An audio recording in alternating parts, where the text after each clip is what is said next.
అద్వైత పరిప్రశ్నోత్తర రత్నావళి అనే పుస్తకంలో నుంచి 45వ ప్రశ్న. మోక్ష అర్హత సన్యాసులకే సాధ్యమవుతుందా? సామాన్యులకు అది అందని మ్రాను పండేనా అనే ప్రశ్నకు సమాధానంగా ఇప్పుడు తెలుసుకుందాం. పూర్వ జన్మలో చేసిన కర్మ ఫలాలు సంస్కారం అనే పేరుతో ఈ జన్మకు బ్రాడ్ ఫార్వర్డ్ అవుతాయి.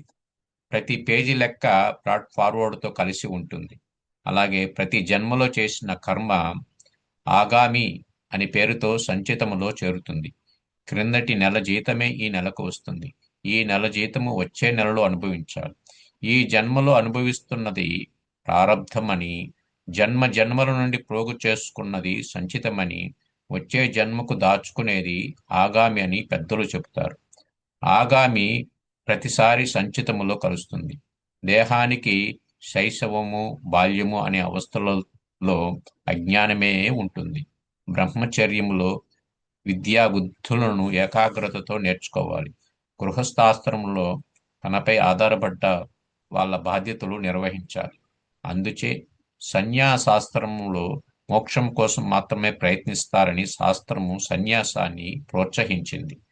కారు నడిపేవాడు రోడ్డుపై దృష్టి పెట్టడము ముఖ్యమే అయినా పాట వింటూ తన కారులోనున్న వారితో మాట్లాడుతూ బ్లూటూత్ ద్వారా ఫోన్లో అటెండ్ అవుతూ తన పని తాను చేసుకుంటాడు కదా.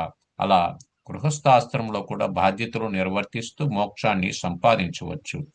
విదురుడు, ధర్మవ్యాధుడు, జనకుడు మున్నగు వారందరూ సంసారులుగా ఉండి జ్ఞానము సంపాదించుకున్నారు. మన మహర్షులు అందరూ గృహస్థులై ఉండి కూడా బ్రహ్మజ్ఞానము పొందినట్లు ఉపనిషత్తులు ఘోషిస్తున్నాయి.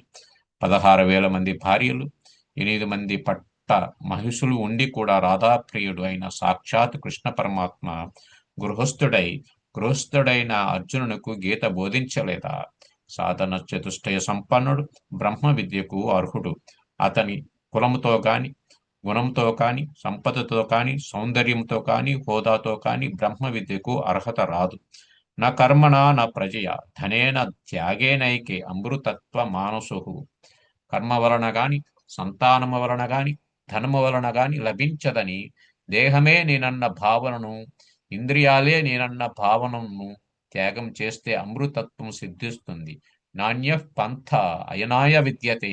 తనలోనున్న ఆ పరమాత్మను తెలుసుకోవడానికి గురువాక్యము, శాస్త్ర ప్రమాణము, స్వ అనుభవము అనే 3 ఏకమైన మార్గము ద్వారానే సాధ్యమని, వేరే దారి లేదని వేదమాత శాసించి చెబుతున్నది.